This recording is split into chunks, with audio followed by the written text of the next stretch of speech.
Quando estamos diante de Jesus, esse Galileu que cantamos, ele vem a nós e se revela de formas extraordinárias e nos faz ver coisas que antes não enxergávamos, segredos que nos estavam ocultos, e ele vai descortinando um após outro em nossas vidas, alguns deles repentinamente, assim que temos o encontro com Jesus, e outros, à medida do caminho, à medida do percurso, ele vai gradativamente mostrando a nós. E alguns deles a gente só vai descobrir quando de verdade, em face a face, estaremos com esse Jesus. E hoje eu vou falar mais um segredo que Jesus vem e descortina para nós, descortina para você, mamãe, para você, papai, para todos esses que se aproximam, independentemente do seu papel, a esse Jesus maravilhoso. E existem coisas em nossa vida que, com o tempo, elas se tornam obsoletas. Talvez você já viveu o suficientemente para se desfazer de sua casa muitas coisas, pertences, que hoje já não tem o menor sentido, não tem razão de ser, dada a nova condição e a realidade de vida. Por exemplo, máquina de escrever. Muitos de vocês cresceram, eu também, minha mãe, ali, uma máquina de escrever, e hoje já não se tem mais isso. E o que é absolutamente comum, normal, porque as coisas com o tempo tendem a ficar ultrapassadas, elas perdem a condição de uso, perdeu o sentido de existência. A grande questão, no entanto, é quando pessoas se tornam obsoletas. Quando o ser humano ele fica preso ao passado, ele não consegue avançar, dada a nova condição de vida, a nova realidade em que ele se encontra, ele não consegue viver bem.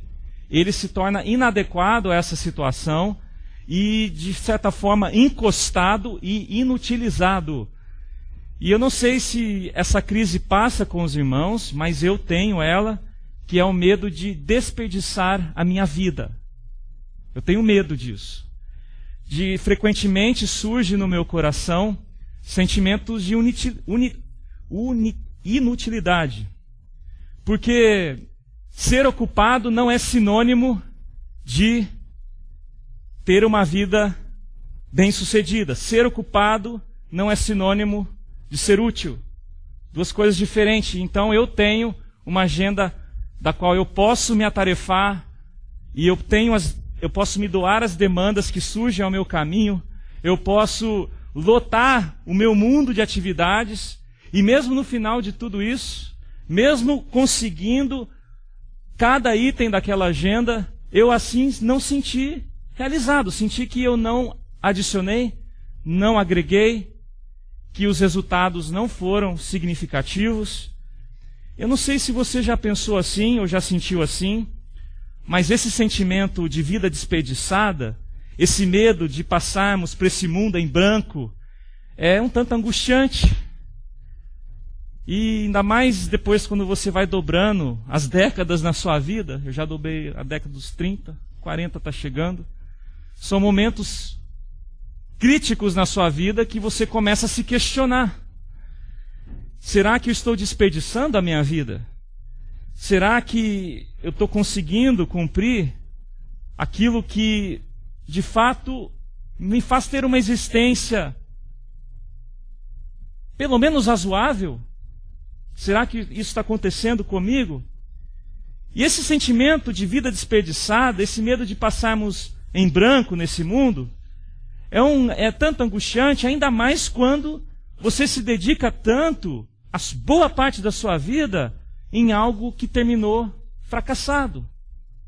Você, por exemplo, investiu anos e anos de sua vida num casamento, mas ele acabou. Você amava uma relação de amizade, gostava muito da pessoa, mas hoje você não é mais amigo dessa pessoa. Você se esforçou anos de sua vida para se especializar numa profissão, mas não se vingou. Não deu certo. Você investiu poupança e dinheiro em algo do qual surgiram imprevistos na sua vida, você teve que arrancar tudo e ainda ficou faltando.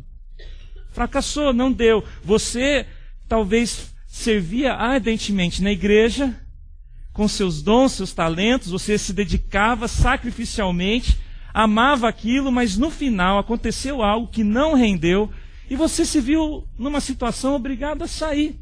a começar tudo de novo, talvez numa igreja nova, e aquilo não deu certo. São acontecimentos na nossa vida que dedicamos boa parte naquilo, acreditamos naquilo, doamos aquilo, mas que no final o que colhemos são fracassos. Afinal de contas, como nós podemos saber que não estamos desperdiçando a nossa vida? Uma excelente pergunta. Como que eu posso saber que a minha vida não é desperdiçada? E aqui eu peço a vocês abrirem a palavra de Deus no livro de Atos. Lucas, ele escreve o Evangelho e ele continua. Lucas não para, ele escreve Atos também, que é logo depois. E nós temos no capítulo 13, aqui no versículo 36, algo que nos diz a respeito de uma vida não desperdiçada. Não desperdiçada. E diz o texto: tendo, pois, Davi servido ao propósito de Deus, em sua geração, adormeceu, foi sepultado com seus antepassados, e o seu corpo se decompôs. Em outras versões, o seu corpo se apodreceu. Davi, tendo servido ao propósito de Deus em sua geração, adormeceu, foi sepultado com seus antepassados, e seu corpo se decompôs. Eu fico pensando o que levou a Davi a não ter uma vida desperdiçada. A resposta de Davi para uma vida não desperdiçada não estava no fato de que ele não teve perdas. Nós conhecemos a história de Davi, o rei de Israel, e que ele colheu perdas dolorosíssimas na vida dele, de que talvez ele nunca foi capaz de se completamente reverter esse sentimento. O seu filho morreu, Absalão, a morte dentro da sua família, filho matando o outro. Nós temos a morte do seu melhor amigo Jonatas, uma desunião na família. Ele perdeu muitas coisas. A resposta de Davi para uma vida desperdiçada também não foi porque ele fez escolhas acertadas. Porque Davi fez escolhas erradas, erros capitais, gravíssimos, que trouxe consequências, marcas na sua vida. Então, a resposta de Davi para uma vida não desperdiçada também não foi porque ele não sentiu frustração. Se você pegar os Salmos, a maioria é composto pelo rei Davi, você vai perceber uma agonia no coração desse compositor, desse homem. Em diversos momentos de sua vida, ele percebe numa situação de perigo, ele está encurralado pelos inimigos, ele vê preso às circunstâncias, ele, cada hora na fase de sua vida, ele está esperando uma promessa de Deus, e ele até morre frustrado. Porque, num certo sentido, ele gostaria muito de ver o templo de Jerusalém concretizado, mas ele não teve isso. Ele foi alguém que inaugurou a ideia de ter o templo, que investiu na construção do templo, mas não teve o templo pronto no seu tempo. E ele colheu muitas frustrações, das quais, em todas elas, ele teve que aprender a acalmar seu coração em Deus, esperar tão somente em Deus. E aí nós temos, inclusive, o cenário da composição de vários dos salmos. Justamente essa agonia, mas ao mesmo tempo o descanso nesse Deus que cura, que sara as agonias. A resposta de Davi para uma vida não desperdiçada também não foi porque ele não conseguiu atingir o patamar de rei, patamar elevado. O cara foi um sucesso. Ele foi o rei comandante militar que Israel teve de melhor. Impressionante como Israel foi vitorioso nas mãos do rei Davi. O cara ganhava guerras. Então, por que Davi pode ser considerado alguém que não teve a sua vida desperdiçada? Não foi por causa desses acontecimentos.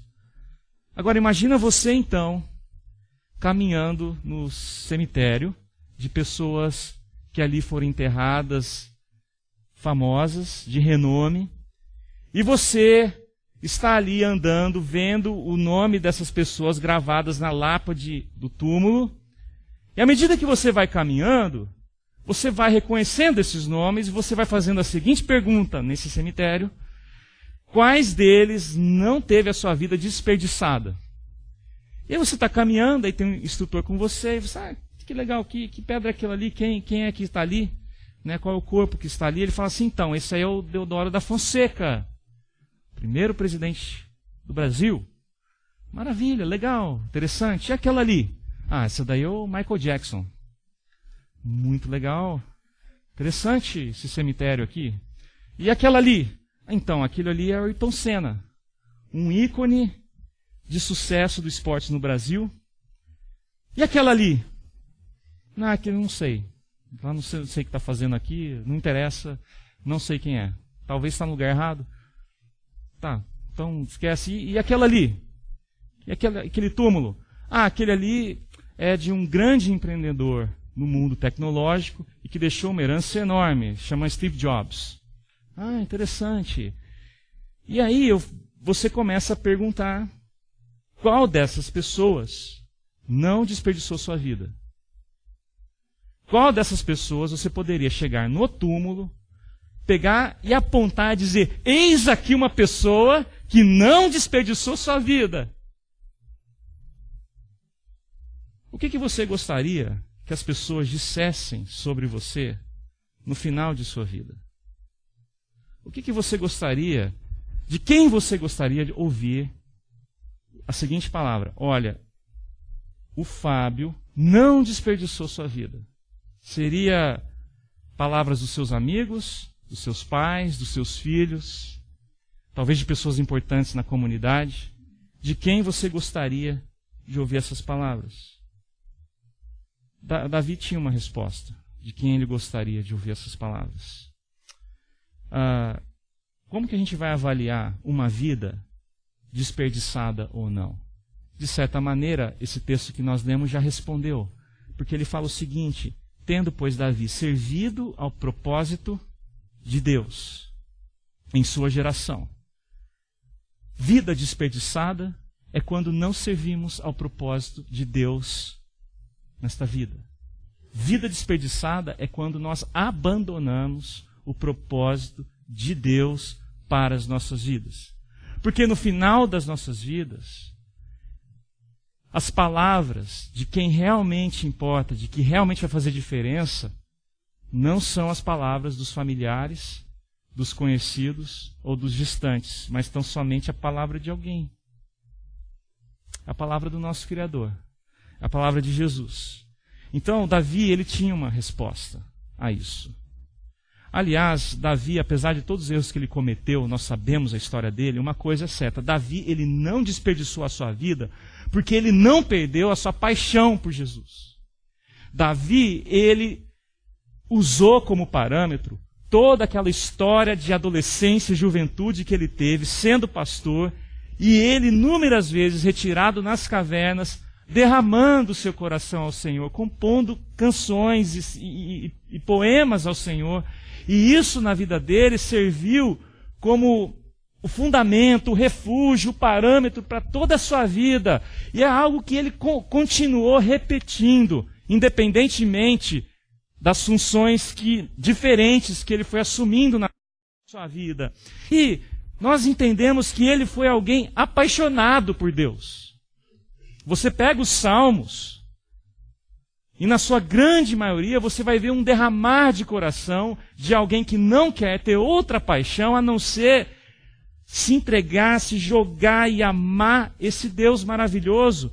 Tanto é que a palavra de Deus, inclusive dentro aqui desse contexto no livro de Atos, vai nos dizer, versículo 22, Deus, depois de rejeitar Saul, levantou-lhes Davi como rei, sobre quem testemunhou, Deus testemunhou. Encontrei Davi, filho de Jessé, homem segundo o meu coração. Ele fará tudo o que for da minha vontade. Então Davi, ele não desprezou a fome da sua alma. Ele bem entendia o tamanho da sede da sua alma. E aqui é algo muito importante para nós, porque essa mesma sede ela está presente em nós também. Não é que Davi criou a sede. A sede já existia, ele só a reconheceu do tamanho que ela é. E em vista do tamanho do que ela é, ele reconheceu que teria que ser alguém muito maior do que essa sede para supri-la. E não é que nós não temos sede. Não é o problema do ser humano. O problema do ser humano é que nós não reconhecemos a sede, ou quando a reconhecemos, damos pouco valor a ela e tentamos supri-las com coisas menores do que Deus. Mas Davi não. Davi, ele se sentia apertado, ele não buscava atalhos, ele não buscava alternativas, ele não usava tão somente de sua sabedoria para contornar os atalhos. Ele tinha seu lugar. Ele tinha a sua paixão já pré-estabelecida. Não era que ele era alguém que confessava a Deus e nas conveniências ele ia servindo esse Deus, mas com crise chegando, ele achava suas alternativas, mas aí quando não sobra nenhuma mais, ele volta a Deus, fala, Deus tenha misericórdia, já tentei de tudo, não resolve a minha vida.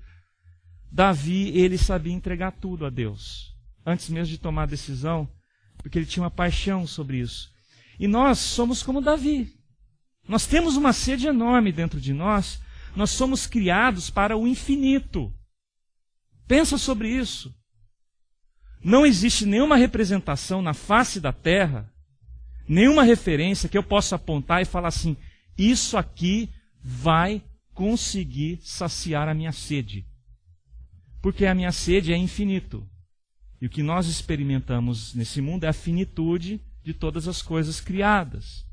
Então a nossa alma, ela clama para o além, para o transcendental, e é por isso que a gente tem religião, e religião nunca morreu ao longo de toda a história humana, porque uma não deu certo, a gente vai e inventa outra, porque nossa alma pede.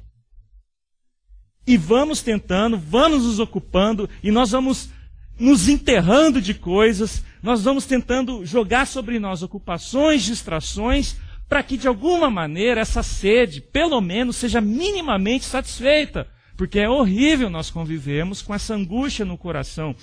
Essa sede é tão grande que é como um vulcão dentro de nós.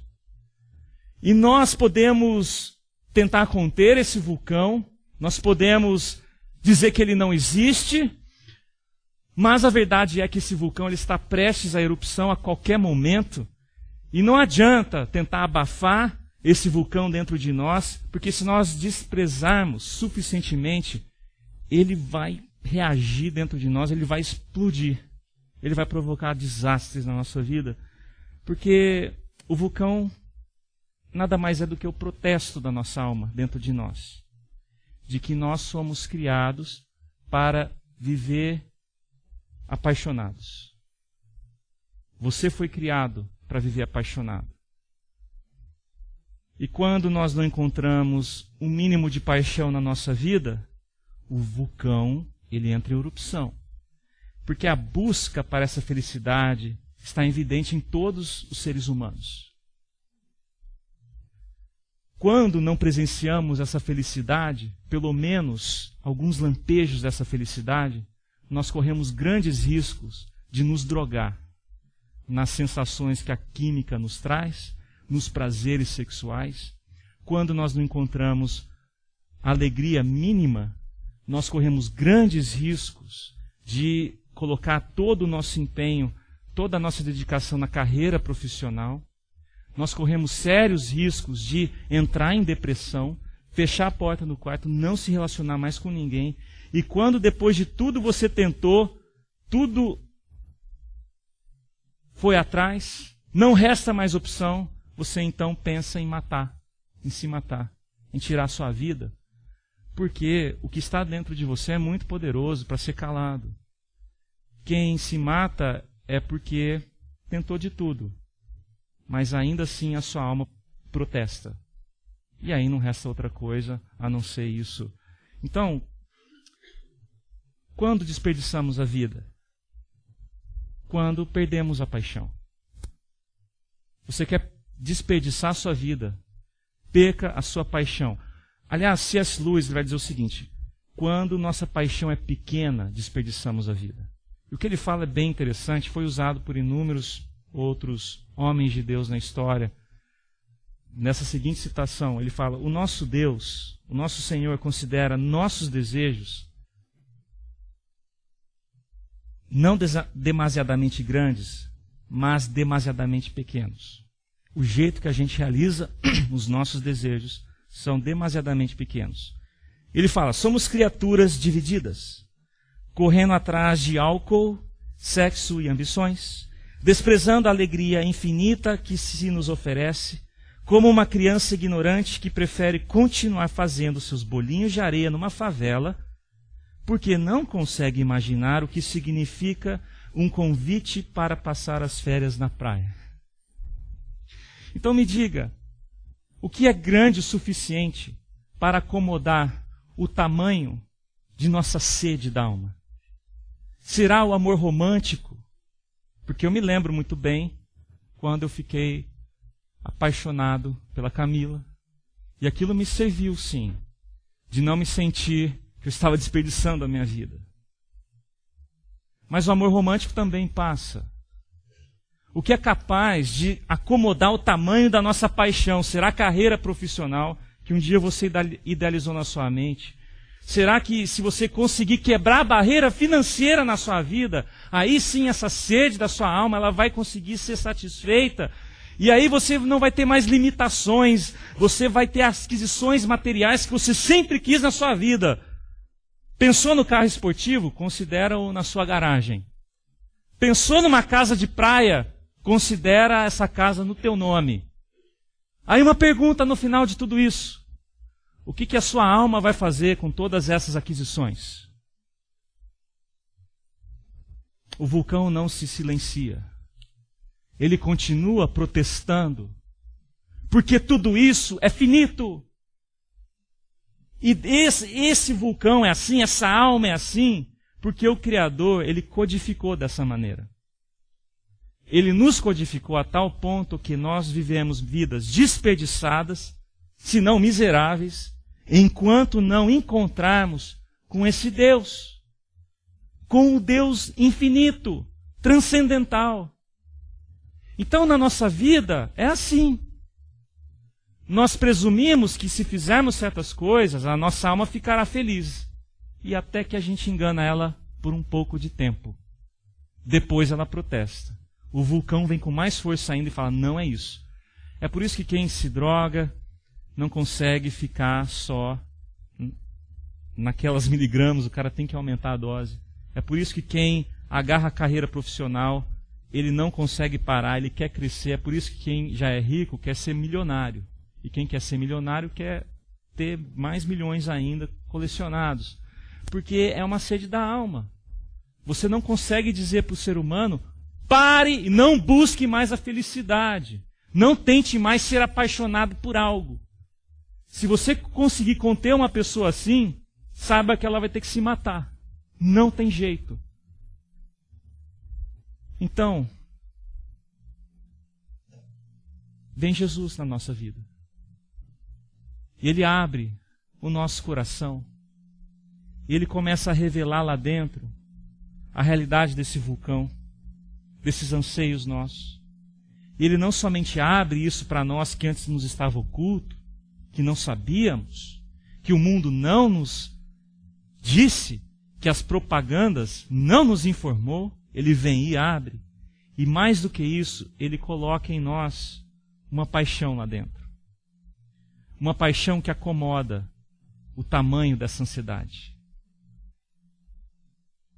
Veja o que o apóstolo Paulo ele fala sobre esse Jesus entrando na vida dele e lidando com as suas angústias de tal maneira que a sua paixão agora não tem outro nome senão aquilo que ele fala de evangelho. Olha só Atos capítulo 20, versículo 24. O apóstolo Paulo ele fala o seguinte: todavia não me importo, nem considero a minha vida de valor algum para mim mesmo. Minha vida já não tem valor. Essa vida que antes eu vivia buscando a sede nas finitudes dos oferecimentos dessa vida, esse tipo de vida já não tem valor. Por quê? Porque Jesus, ele abriu em mim, algo me fez ver e colocou lá dentro outra paixão. É o que ele está falando. Então, continuando, qual é a paixão de Paulo? O que importa para Paulo? Se tão somente puder terminar a corrida e completar o ministério, que era a paixão de Paulo, que o Senhor Jesus me confiou, e aqui está então explícito para nós essa paixão de testemunhar do Evangelho da graça de Deus. O que Paulo está dizendo é o seguinte: eu não vou jogar fora minha vida. Eu terminarei a corrida e eu terei minha paixão por esse Evangelho da graça de Deus, custe o que custar. Eu farei toda a minha vida em volta disso. Isso é impressionante, meus queridos. Nós precisamos fazer uma distinção muito clara desse aspecto do Evangelho. Não é que eu estou aqui com os anseios do meu coração, porque todo ser humano tem, temos esse vulcão dentro de nós, exigindo e fazendo demandas. Não é porque temos isso que nós vamos caminhando e vamos tentando acalmar esse vulcão. Quer um pouco de carreira profissional? Vamos tentar. E aí, alma, como é que você está? Não estou bem, não estou bem. Precisa casar? Então vamos casar, alma. E aí, gostou? Gostei, mas não estou bem. Falta mais. Ah, é filho, falta filho. Então vamos ter uma família. E aí, alma, gostou? Tem uma família, os filhos aí. Não estou bem. Então é mais conforto, alma. É mais férias. Aposentadoria. Alma, me diz para mim. O que é isso? E aí fala, não, é que falta uma coisa, vai para Deus, busca a Deus, fala para Ele te dar isso que está faltando aí. E a verdade é que você não se converte.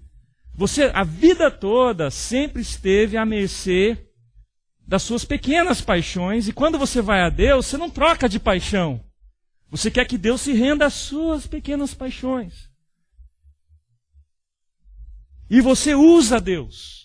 Ele é seu funcionário, e você vem na igreja, você se chama de evangélico, você canta hinos para Deus, você dá dízimo até, você pode até se tornar membro, mas não houve conversão. Não houve conversão de paixões. E a cultura evangélica acomoda você perfeitamente nesse pensamento. Você não precisa fazer nada, só deixar se levar, porque não houve conversões de paixão, até que Jesus aparece na sua vida.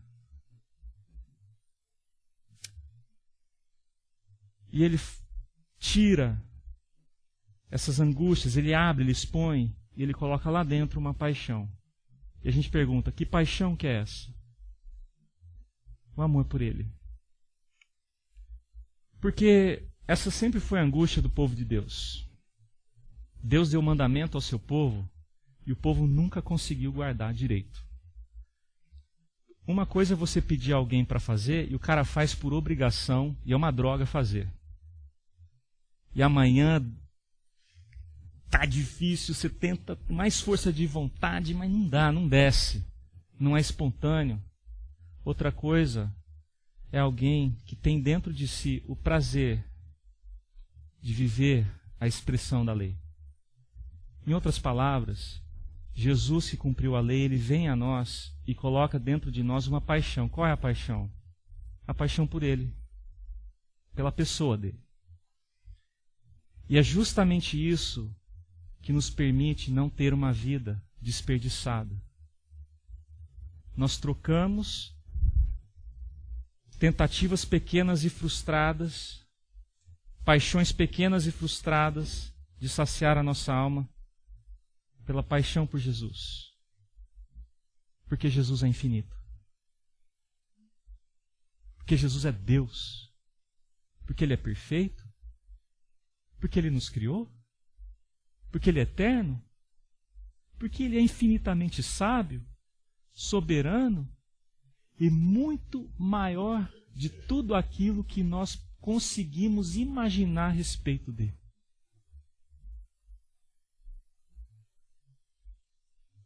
E quando a nossa alma encontra com Jesus,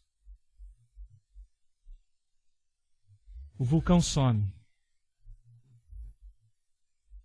E existe uma satisfação dentro de nós. E a gente fala conosco mesmo, demorou, hein? Demorou. Quantos anos de minha vida eu desperdicei? Quantas vezes eu fui enganado pelas propagandas, achando que produtos, aquisições e que a vida que eu precisava era esse tipo de prosperidade. Minha alma, a nossa alma, ela não nos engana, meus irmãos. Quer um exemplo mais claro, evidente, exposto a nós, assim, de maneira nua e crua, de que a nossa alma não nos engana? Celebridades. Não seria as celebridades o ícone de sucesso que a nossa sociedade levantou? Afinal, os caras têm de tudo, como quer e quando quiser. Mas, no entanto, um dos testemunhos mais tristes é quando alguns deles decidem abrir um pouco o seu coração.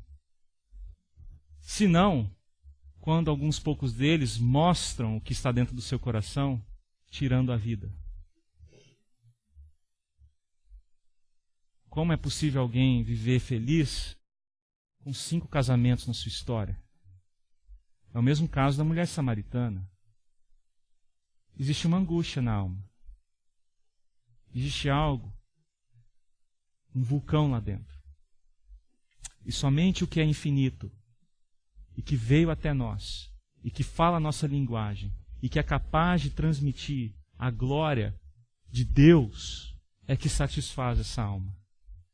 Enquanto isso não acontece, pessoas são obsoletas. Elas são ultrapassadas. Porque elas não conseguem se sentir útil.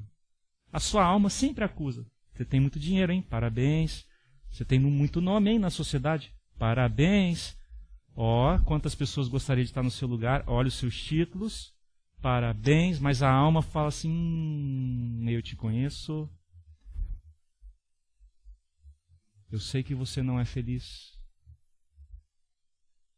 Porque nós precisamos desse infinito. Então, o que é maravilhoso que Paulo está falando aqui é que ele uniu a sua vida com Jesus agora. Ele vai falar isso de várias outras formas. Eu estou crucificado com Cristo, Ele está em mim, agora a vida que eu vivo, eu vivo pela fé por meio dele. A minha vida é Deus. A minha vida é Jesus. É isso que Paulo está dizendo. E isso significa o seguinte, que eu em mim mesmo, eu tenho uma vida obsoleta mesmo. Eu tenho uma vida ultrapassada, eu não sei viver. Você coloca a vida na minha mão, eu maltrato essa vida. Eu jogo ela no lixo. Não sei viver. Mas agora essa vida que eu não sei viver, eu não tenho mais. Eu coloquei na mão de Jesus e a vida dele é que eu peguei para mim, emprestada, é minha. Ele veio habitar em mim. E agora essa vida que eu vivo é a vida dele. E nessa vida agora eu tenho comunhão com ele. Isso significa o seguinte, que agora a minha identidade é Jesus. Porque no final de tudo, se tem alguém que não teve a sua vida desperdiçada aqui na terra, quem foi esse? Me diga. Jesus Cristo.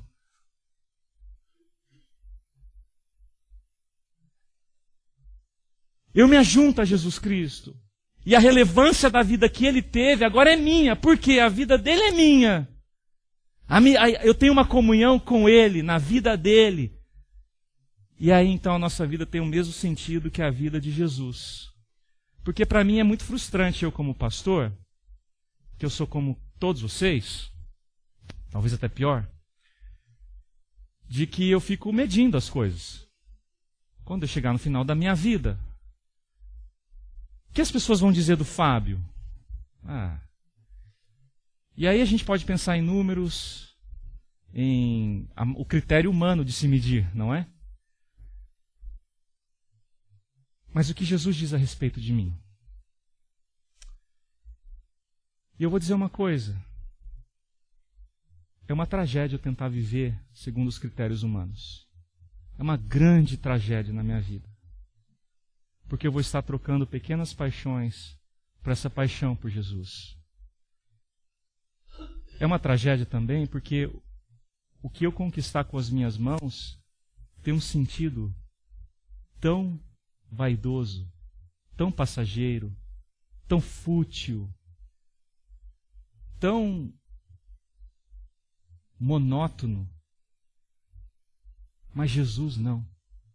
Jesus não é monótono. A vida de Jesus, quando eu abraço Jesus, eu não sei o que é, não sei dizer direito, não sei interpretar, é sobrenatural, é um mistério.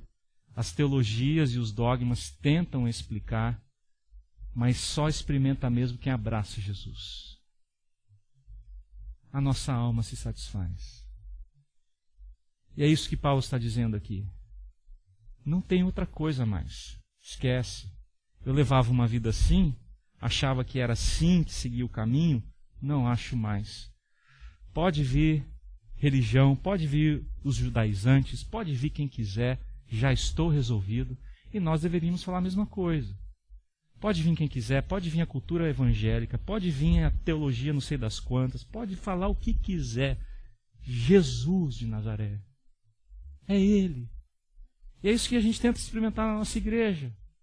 Tão somente Ele. É isso que eu quero na minha vida, tão somente Ele. E interpretar tudo que temos em mãos na Bíblia a partir dessa pessoa maravilhosa que é Jesus. Porque até mesmo a boa teologia não nos sacia. Até mesmo os bons dogmas, os bons costumes, a boa denominação não nos sacia. Só Jesus. Só Jesus. Então, como é que eu aprendo a viver com esse Jesus? Isso é interessante. Porque se Deus me deu uma carreira profissional, eu contemplo essa carreira profissional agora com Jesus. Se Deus me deu um trabalho de dignidade, agora eu aprendo a trabalhar com Jesus. Eu estou com Jesus agora, Ele está comigo, a vida dele é minha. Eu continuo fazendo as coisas que eu faço como ser humano, inclusive vocês, mães, seu papel de mãe, mas agora você faz na perspectiva da vida de Jesus. E você consegue aderir o que você faz rotineiramente e que aquelas coisas que ninguém vê, aquelas coisas que o mundo fala, o que você faz não tem muita importância, porque você não ganha muito mesmo. Você consegue aderir o valor disso para Jesus, para o reino de Deus. Você consegue enxergar tudo numa perspectiva diferente. Se Deus me deu o sustento, provisão de cada dia, com Jesus agora eu aprendo a apreciar tudo isso com Ele. Porque sentar à mesa com um pão duro na mão, enquanto seus vizinhos têm o churrasco acontecendo, é um pouco difícil subir em nós a expressão de gratidão. Mas se você sentar à mesa com um pão duro na presença de Jesus, o pão pouco importa. Eu tenho tudo aqui. Eu descarto os banquetes. Eu tenho Jesus. E minha alma que não mente, fala, é verdade. Você tem um infinito diante de você. É verdade. Que trague mais pão duro, enquanto Jesus permaneça. E é assim que deve ser a nossa caminhada espiritual. Não é, Senhor, Tu é pão duro, hein, Deus? Pão duro me dá pão duro. Não é assim. Porque quando a nossa alma encontra com Jesus, nossos pedidos mudam. A nossa alma, essas explosões, desses pedidos que nós levantamos a Deus, mudam. Então, o que é uma vida de grande desperdício? É uma vida que eu até posso professar evangélico, mas que eu nunca encontro minha paixão em Jesus. Nunca encontro minha paixão em Jesus. John Piper ele escreveu um livro, fala assim, não joga fora a sua vida. E eu vou ler 2 parágrafos que falam o seguinte, você pode acompanhar, ele fala assim, com essas descobertas de Jesus, eu agora me senti livre para afirmar o propósito de Deus para a minha vida revelado na Bíblia. Eu estava livre para vivenciar a paixão única, porque antes era competitiva. Era paixão dividida, agora é única pela supremacia de Deus em todas as coisas.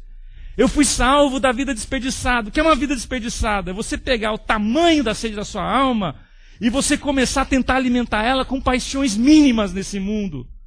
E ficar tentando te enganar a vida toda com isso.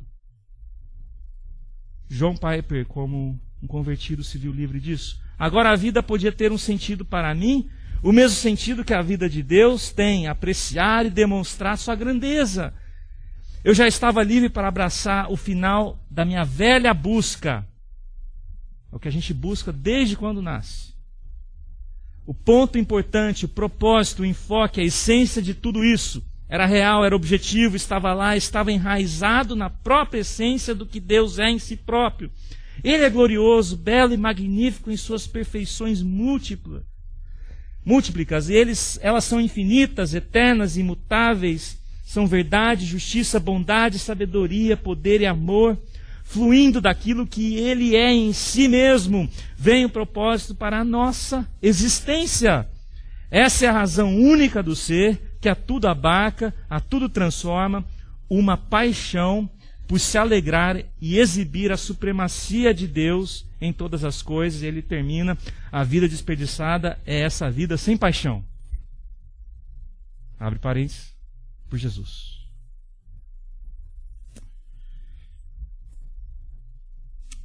Porque o difícil mesmo na nossa vida é quando a gente chega no final e a gente descobre que a gente não amou. Não amou as pessoas que passaram no nosso caminho.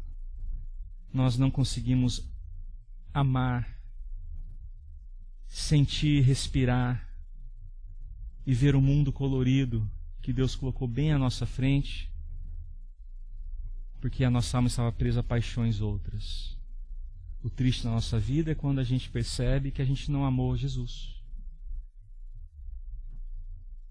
Porque essa pergunta, de novo, você me ama? Essa é a pergunta de Jesus. Não tem outra. Você me ama. Porque se eu amo, a minha vida não é desperdiçada. E aí nós encontramos nosso consolo. Que foi o consolo de Davi também, em vários salmos, como o Salmo 18, que fala: eu te amo, ó Deus. Tu és minha porção. Eu te amo. E você, mãe que está aqui, você pode ter um papel tremendo nas mãos de Deus, sendo uma mãe que tem esse vulcão dentro de você, saciado na paixão por Jesus. E você conseguir multiplicar essa paixão na vida dos seus filhos. Que adianta ter uma mãe que tem uma agenda toda lotada em volta do seu papel como mãe, mas que no final sente que tem desperdiçado a sua vida. Mas se você é capaz de multiplicar essa paixão de Jesus na sua vida, na vida dos seus filhos, é isso que vai ficar. Porque não tem outra pergunta além dessa. Você me ama? Então, uma pergunta: o que você considera um grande desperdício na sua vida? Eu já vi histórias de pessoas que vêm no Brasil. É uma grande aventura, não é? É uma aventura morar aqui. Vocês são tudo louco, queria dizer isso. Eu também. Nós somos tudo loucos de querer vir morar aqui nesse país, deixar a família lá, deixar a nossa terra e vir se desbravar nesse território aqui, que não é cultura nossa, não é língua nossa.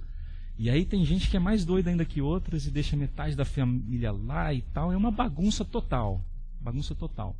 Sem contar uns que o jeito de chegar aqui foi um negócio bem aventureiro mesmo.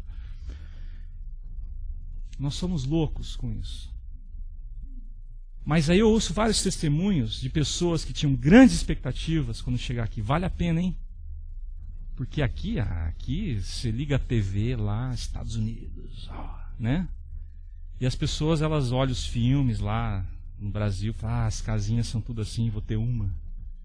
Vou ter esse trabalho, vou ter minha dignidade construída nesse país. Até quando você chega. Aí você vê que não é nada disso. Você vê que aqui o ritmo da vida, ele te consome, ele te reduz, ele te frustra, e você se sente alguém que talvez olha para trás e pergunta: será que valeu a pena eu ter saído do Brasil há 10 anos atrás e estar onde eu estou hoje? E aí brota no nosso coração aquilo que a gente sempre ouve: talvez eu esteja desperdiçando a minha vida. Ainda mais quando adicionada aquela questão de que muitos deixaram uma profissão no Brasil e que aqui você não pode ter. Ainda mais quando nós consideramos o ambiente familiar de conforto no Brasil, da proximidade dos pais e familiares, e aqui você é um sozinho, condenado aí, no mundo da competição, brasileiro querendo passar a perna em você. E você se pergunta, será que valeu a pena? Mas eu queria dizer o seguinte, eu vou encerrar com isso. O grande desperdício não é esse. O grande desperdício é você viver aqui nos Estados Unidos e passar anos de sua vida aqui sem a paixão por Jesus. Esse é desperdício. Você perdeu o amor por Jesus, pelas pessoas, pelos brasileiros, pelos americanos, pelo seu vizinho. Você começar a se endurecer. Jesus revela para nós qual é o segredo do desperdício. Bom, o segredo do desperdício é você perder a paixão por mim. Aí você desperdiça a sua vida. Que esperança que temos, não é?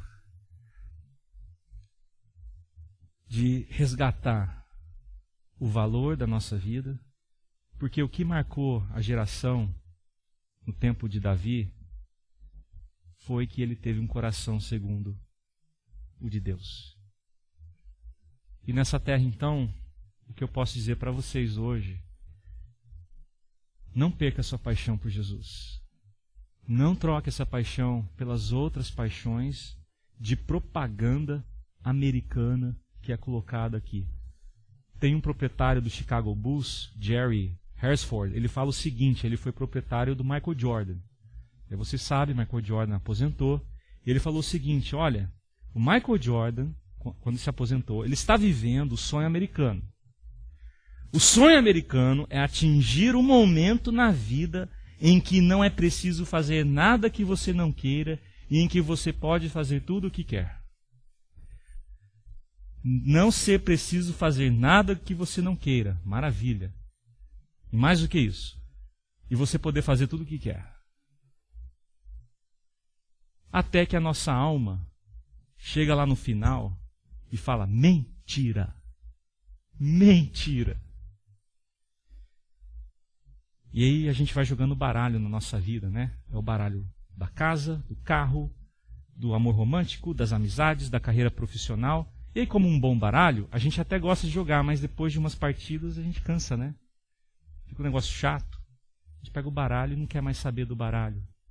E aí você percebe que todo aquele esforço na sua vida só serviu de distração. Deus, então, ele fale conosco. Do mesmo jeito que falou com Davi, nos momentos da caverna, das angústias, que Deus fale conosco do mesmo jeito que falou com Paulo, trocando as nossas paixões.